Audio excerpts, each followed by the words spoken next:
Le Journal de la Ville, le premier magazine de l'information provinciale.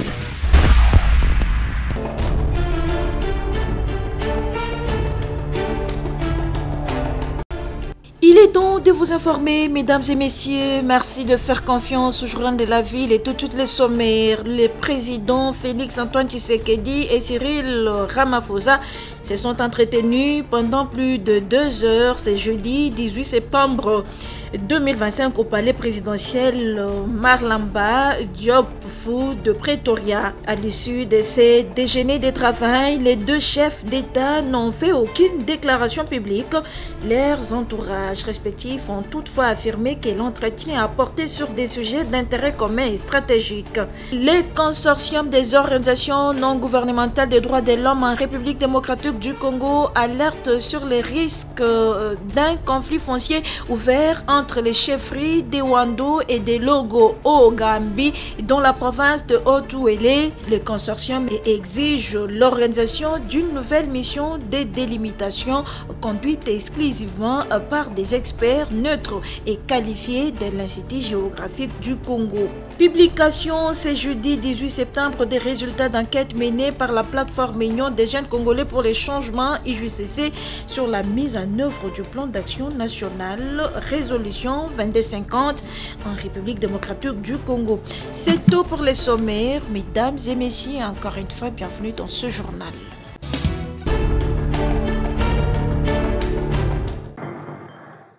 La lutte contre la corruption, l'amélioration des conditions carcérales, la création d'un parquet financier et la révisitation de la liste des avocats de la République figurent parmi les grandes priorités du nouveau ministre d'État, ministre de la Justice, Guillaume Ngefa. Ces points ont été présentés lors d'un briefing presse tenu le mercredi 17 septembre 2025 par le ministre de la Communication et Médias, Patrick Muyaya Temboué. Le patron de la justice congolaise a également répondu à une question d'un journaliste sur les dossiers Jacques Ndala. Tout ce que je peux vous dire, qu'il a été pris en charge. S'agissant de sa situation, puisque le compatriote Ndala a sa réclamation, ses revendications, c'est d'être libéré. Et ici, nous sommes en matière pénale. Il a été condamné. Et il demande une libération conditionnelle. Et pour être libéré conditionnellement, il faut remplir les critères. Au moins avoir passé 2/3 de votre peine. Ce qui n'était pas le cas pour monsieur Ndala. Il a été condamné à, je crois, 33 mois. Et donc, les critères, puisque vous savez que pour la libération conditionnelle, c'est la responsabilité du ministre de la Justice. Donc, c'est fait par le parquet, etc. Mais on doit aussi s'assurer que les personnes à libérer sont ceux qui doivent être libérés et qui remplissent les critères. Abordant la question sur les décisions que prennent les M23 AFC dans les zones sous occupation, le porte-parole du gouvernement insiste que ces décisions sont nulles et sans effet. C'est un groupe qui est appelé à disparaître. Et vous ne pouvez pas, et c'est ce que nous observons, et c'est pour ça qu'au niveau du gouvernement, la ligne, elle est claire là-dessus.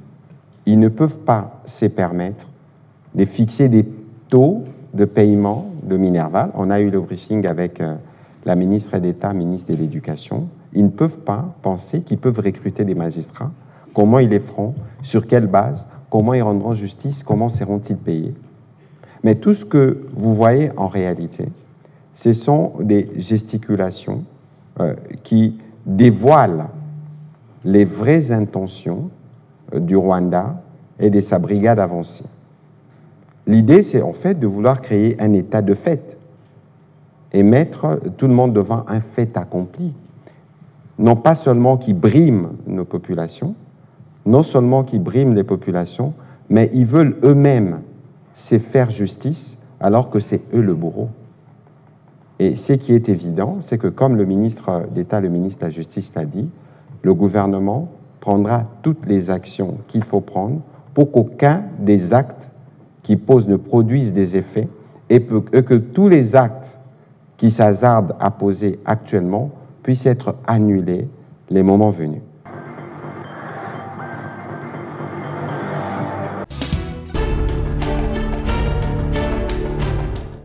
Convoquée ce mercredi 17 septembre 2025, la deuxième séance plénière de la session ordinaire de septembre avec une seule matière inscrite à l'ordre du jour, la mise en place d'une commission spéciale chargée d'examiner les pétitions visant 5 membres du bureau de l'Assemblée nationale. Sont concernés Vital Caméré, président de l'Assemblée nationale, Jacques Njoli, rapporteur, Dominique Inamizi, rapporteur adjoint, Chimène Polipoli, questeur et Grace Nehema, questeur adjoint. Conformément à l'article 31, alinéa 4 du règlement intérieur de la Chambre basse du Parlement, c'est le premier vice-président, le professeur Isaac Jean-Claude Chilumbay, qui a dirigé cette séance. Dans son propos liminaire, il a procédé à la lecture d'une note technique émanant du service administratif de l'Assemblée nationale. Concerne la pétition initiée contre certains membres du bureau, conformément à l'objet si haut spécifié, il importe de préciser que les membres du bureau de l'Assemblée nationale sont élus individuellement pour la durée de la législature. En conséquence, chacun est comptable de ses actes au regard de ses attributions, lui reconnues par les dispositions du règlement intérieur de l'Assemblée nationale. L'ordre du jour ayant été réqualifié en examen de pétition, un premier débat a surgi sur la procédure à adopter. Lire les pétitions plénières comme le veut la tradition parlementaire ou les envoyer directement en commission pour traitement. Le moment est grave et difficile. Je pense que je voulais vous proposer la voie de la sagesse. Mettre en place la commission spéciale. Les pétitionnaires vont présenter les pétitions à la commission. Nos collègues mis en cause vont présenter leurs moyens de défense à ce niveau-là. Lorsque nous aurons le rapport, nous allons faire un débat. Comme les bureaux détiennent déjà les documents vous déposez, nous aurons les temps qu'à la commission. Ici, les documents se trouvent entre les mains du bureau à qui nous avons donné. Un second débat a suivi, cette fois-ci sur la nature de la commission à mettre en place. Une commission unique ou plusieurs commissions, certains députés estimant que chaque pétition étant individuelle, elle devrait être examinée séparément. Entre ces confrontations, quelques élus ont rappelé que la situation sécuritaire à l'est du pays devrait primer sur toute autre préoccupation, estimant que la recherche de la paix méritait plus d'attention que la déchéance de certains membres du bureau. Je viens du front et le peuple se pose la question si nous sommes dans une république démocratique du Congo normal, où une ou plusieurs parties de ces grandes villes sont occupées. Et quand ces peuples nous regardent, ils pensent qu'on a en face de lui des inconscients.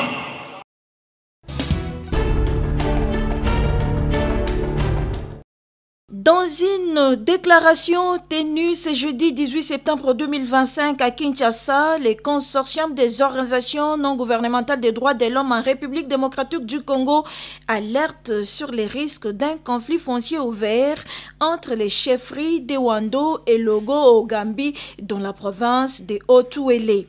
Mieux vaut prévenir que guérir. Depuis plus d'une décennie, les chefferies de Wando en territoire de Toubou et de Logo au Ngambi en territoire de Faradje dans la province de Haut-Ouélé sont confrontés à un litige frontalier qui constitue une source récurrente de tensions communautaires. Ce conflit a atteint son paroxysme lors des événements tragiques survenus les 4 et les 5 janvier 2025 au cours desquels plusieurs vies humaines ont été perdues.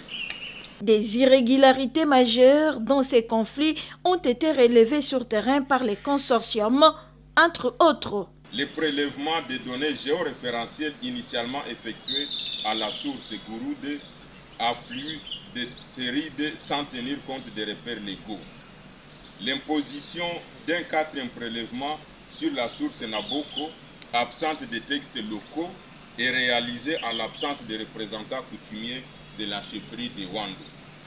La tenue des concertations à huis clos entre certains élus provinciaux et les experts de la mission suscita ainsi des soupçons de manipulation et de manque de transparence dans la démarche. La non-prise en compte équitable des notables coutumiers en contradiction avec les principes de participation inclusive et tant d'autres irrégularités. Et pour garantir une solution durable, inclusive et respectueuse de la légalité, le consortium des organisations non gouvernementales des droits de l'homme en RDC recommande l'organisation d'une nouvelle mission de délimitation conduite exclusivement par des experts neutres et qualifiés de l'Institut géographique du Congo avec la participation obligatoire des représentants coutumiers des chefferies de Wando et de Logo au Gambie.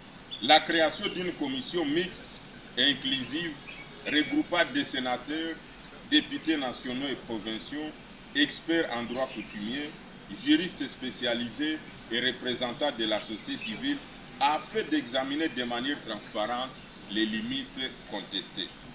Le respect strict de l'ordonnance numéro 21/378 du 10 décembre 1955 comme unique référence légale pour la délimitation des entités concernées.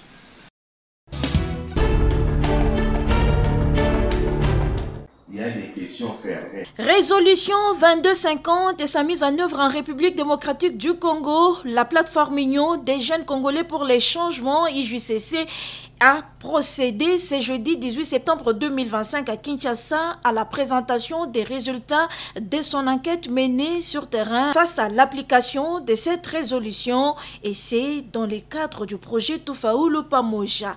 Phase 2. Un moment de partage, des avancées enregistrées, des défis à relever, mais aussi des perspectives à projeter dans l'avenir. C'est la salle Maïko de l'immeuble territorial qui a servi de cadre cette présentation. Patrick Kabata, le chef du projet. Il a été ce jour l'occasion, après avoir mené l'enquête ou l'évaluation à mi-parcours de la mise en œuvre du plan d'action nationale de la mise en œuvre de la résolution 2250 en RDC. Il a été question ici de rendre public les résultats ici de l'enquête ou évaluation que le projet a réalisé dans ces zones de coordination éparpillées sur l'ensemble de notre pays. Et pour arriver à ces résultats, des stratégies ont été montées par l'UJCC. Nous sommes partis de la revue documentaire, nous avons procédé à des interviews, nous avons aussi récolté les données par un questionnaire qui avait été partagé, qui nous a facilité de recueillir les différentes réponses et réactions au niveau local, au niveau communautaire et auprès même des institutions ou partenaires qui accompagnent la mise en œuvre du petit plan d'action nationale de la mise en œuvre de la résolution 2250 en République démocratique du Congo. Une occasion pour l'initiateur et coordonnateur national de la plateforme Union des jeunes Congolais pour les changements, Totoro Mukenge, d'attirer l'attention des jeunes.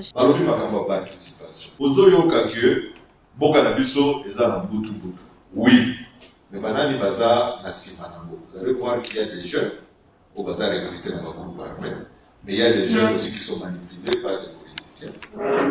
Mais maintenant, qu'est-ce que nous faisons pour que Ilokwana et Sila, Toyoki Makambo dialogue, Toyoki met bino place na bino na Makambwana ezawapi. Toyoki ke Nadoa bazo kene okutana pour commencer à réfléchir sur gestion de Makambo. Quelle est la place de la jeunesse, quelle est la place de la nouvelle génération? Menée dans 6 provinces de la République démocratique du Congo, à savoir Tanganyika, Ituri, Maniema, Sud-Kivu, Chopo et Kinshasa, avec ces résultats d'enquête obtenus, l'Union des jeunes Congolais pour les changements va entamer un plaidoyer auprès du gouvernement de la République pour que la résolution 2250 soit d'application.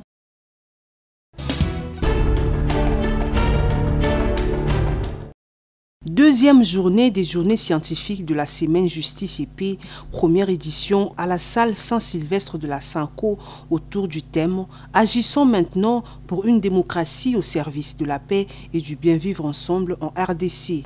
Ce mercredi 17 septembre, les réflexions se sont poursuivies avec 4 grandes conférences centrées sur la capitalisation des initiatives de paix et le point d'attention à considérer pour l'avenir. Les thématiques abordées ces jours ont porté sur la participation active des femmes et des jeunes dans le processus de paix, une communication assurée par Alassane Binta Diop, Gender Advisor à la MONUSCO, la gestion des migrants déplacés internes et réfugiés avec 2 angles, celui de l'intégration locale présenté par M. Pacifique, directeur pays d'Interpeace, et celui de la solidarité nationale et internationale exposé par Amédée Firikini, directeur pays de Life Peace. Enfin, le professeur Tazi a proposé une réflexion sur la nécessité d'une politique nationale de prise en charge des migrants.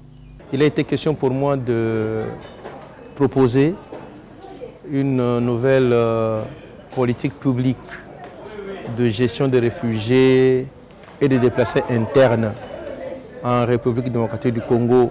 Mais avant, j'ai fait une récapitulation sur le contexte de guerre en République démocratique du Congo en s'appuyant sur ce que nous appelons des évidences. Le pays est en danger et il faudrait bien que les gens se lèvent pour sensibiliser afin que l'on guérisse le plaie de la guerre. Monsieur Félicien Mwanama, président des Justices et Paix Congo, a officiellement lancé cette série d'exercices intellectuels le mardi. Dans son intervention, l'évêque de Louisa a rappelé l'enjeu de ces assises dans le contexte actuel du pays, estimant que c'est une occasion unique de tirer les leçons des efforts passés pour mieux orienter le démarche future vers une paix durable.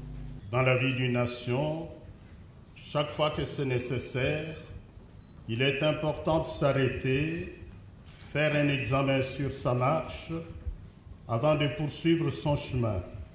Je vous invite à saisir cette opportunité voulue comme l'une des contributions de l'Église à l'avènement d'une République démocratique du Congo plus pacifique, plus solidaire, où les individus et les communautés cohabitent dans la compréhension mutuelle, la tolérance, la probité et règlent leurs différends par le dialogue ou d'autres mécanismes qui promeuvent la cohésion sociale. Demain, toujours dans la même salle, les conférences se poursuivent avec des nouvelles panels, échanges et partage d'expériences.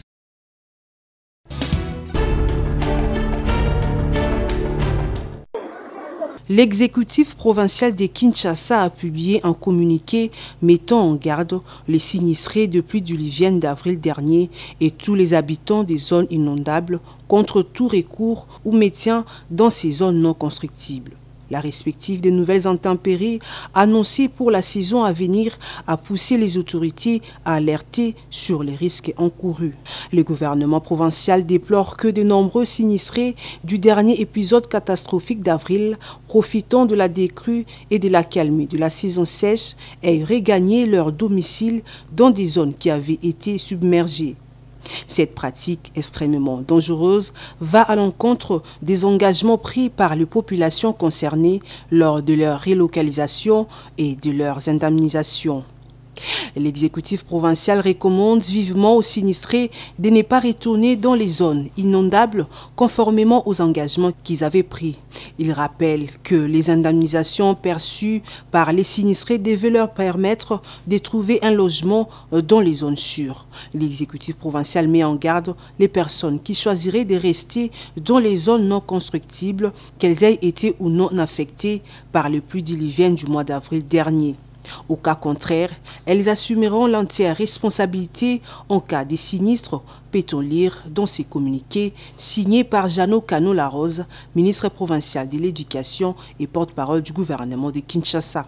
Les communiqués s'adressent également et sévèrement aux fonctionnaires indélicats qui contribueraient à aggraver la situation. Une mise en garde formelle est lancée contre les fonctionnaires qui lotissent des zones non édificantes, mettant ainsi en péril la vie des personnes innocentes. Tout contrevenant à cette règle fera l'objet des sanctions administratives ou pénales sévères, promet l'exécutif.